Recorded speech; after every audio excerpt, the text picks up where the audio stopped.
Well, hey folks, welcome back to the channel and welcome back to the garage. We got something a little bit different today. We're going on location. This is going to kind of be a like a roadside rescue type deal. So my sister, my youngest sister, just called me at lunchtime and said that her car would not start. It was acting up, and you know, she could start it and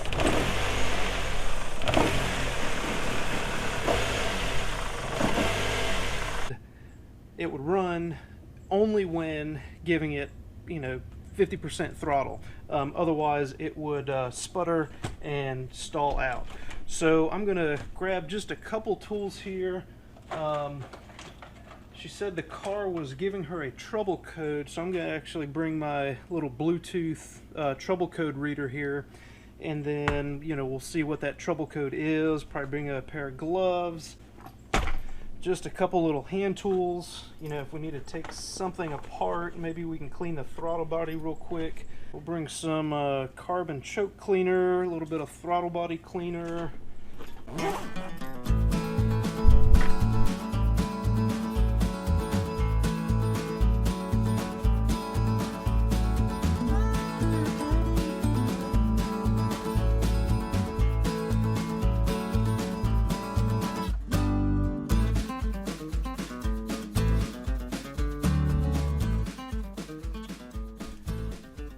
Alright guys, so we have got a 2008 Kia Optima with about almost 200,000 miles on it. And I'm just going to plug my little Panlong Bluetooth OBD2 scan tool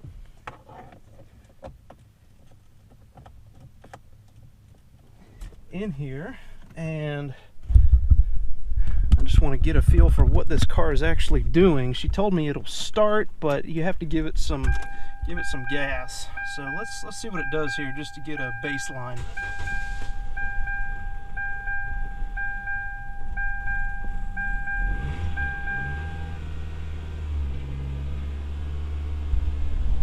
All right, so it stuttered a little bit. Oh, look at that, look at that. All right, so it is hovering right around 1200 RPMs right now, and it seems to be running smooth, but I think once it drops down below about 1,000, maybe 800 RPMs is when it started to do that sputtering. So as you saw there, we've got a check engine light on. So I'm going to get my app pulled up here, and this is again my Panlong OBD2 tool, and I'm using the Torque Pro app, and really worth the investment in my opinion. So let me see if I can get this thing fired up here. It is connecting to the ECU right now. Alright, so there we go, just a little diagnostic look there. We've got about 950, 970 RPMs. Everything looks pretty good. Coolant temperature looks good. So see, this is a very handy little tool. Again, it's very inexpensive, and if you guys want one of these, or you know, need one of these little diagnostic tools, just something quick to throw in your bag, I'll have a link to the one I'm using down in the description below. Again, it was relatively inexpensive. I think maybe 15 or 20 bucks on Amazon. Alright, so let's just click here, fault codes, scanning real quick. So I see two fault codes here, P0101 and P0103. Mass or volume airflow circuit, mass or volume airflow circuit range performance problem. Don't know what that is, but the cool thing about this app is I can just do a quick lookup on it, and it'll take us to a website here. And mass airflow sensor. So your mass airflow sensor here, wiring short is the probable cause. Okay, so that was the 103. Let's look at 101 here, see if there's any difference in the code. So this says, again, mass airflow sensor, volume airflow sensor range performance problem, probable cause intake leak or blockage, with something about the sensor.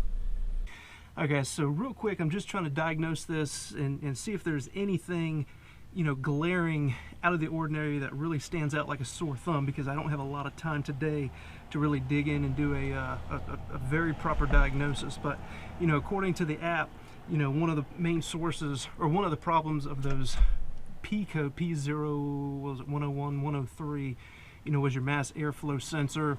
One of the other causes, potential causes, could have been the wiring, a hole in the air hose, you know, things like that. So I'm just kind of checking around as I'm going. You know, took the mass airflow sensor off here. I don't see anything, you know, really out of the ordinary with this thing. Everything looks fine to me. Not saying there's something, you know, electrical wrong with it, but I'm gonna go ahead and put that guy back on.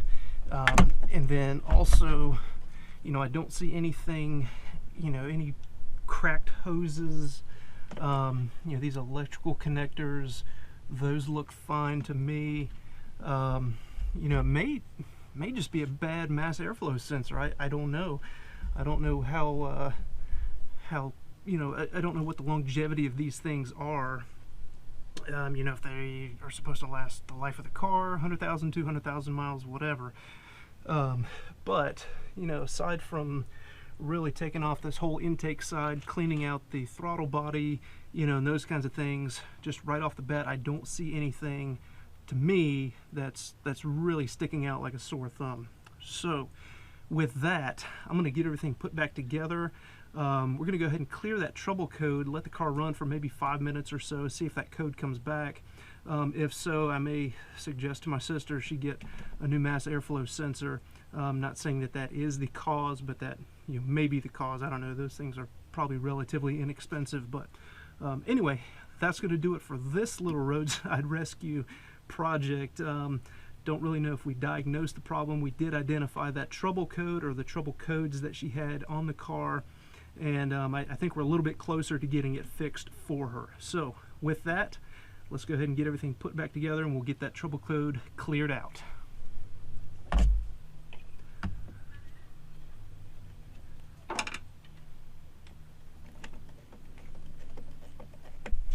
Alright guys, so back in the car, got everything buttoned up. Let's get this thing started up and just see what it does for now. I know we didn't do anything, but see if those symptoms still remain.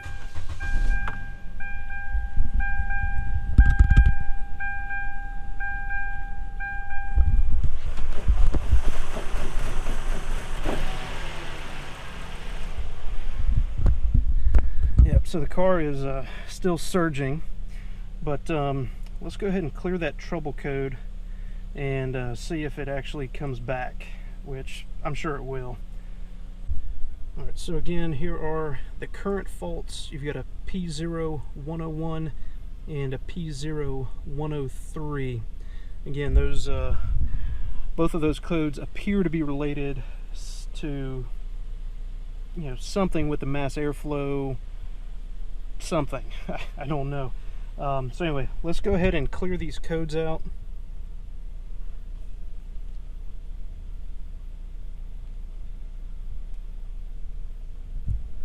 And then, as you can see there, the check engine light went out. But we'll let the car run for another 5 minutes or so, and you know, see if we get any more codes. I'm sure they'll come back, but just wanted to, you know, rule that out to see if it was just a kind of a relic from something else that has kind of fixed itself. I doubt it, but we'll give it a few minutes and see. Well, back to the garage we go, guys. Kind of got half done what I wanted to get done with that little adventure. So we were able to diagnose the car, you know, with that little ODBII diagnostic tool. You know, again, that thing is pretty much invaluable to me as kind of a weekend DIY guy. And you know, so for that 2008 Kia Optima, you know, we found those two trouble codes, which to me, I have never dealt with those trouble codes before, so I've got some more research to do.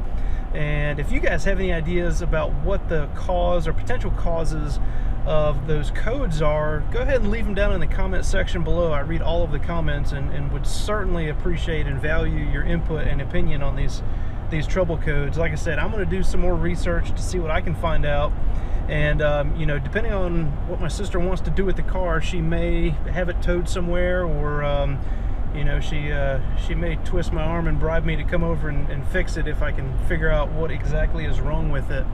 But as you saw from those clips there of the engine, that was after we took everything apart and put it back together, so it was still obviously making or showing those symptoms.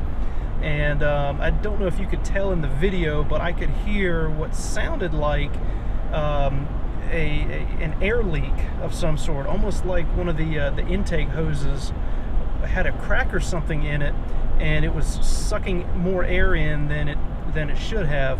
But then once the car smoothed out and you know, started idling normally, that air sound went away. So I couldn't see anything, you know, right off the top.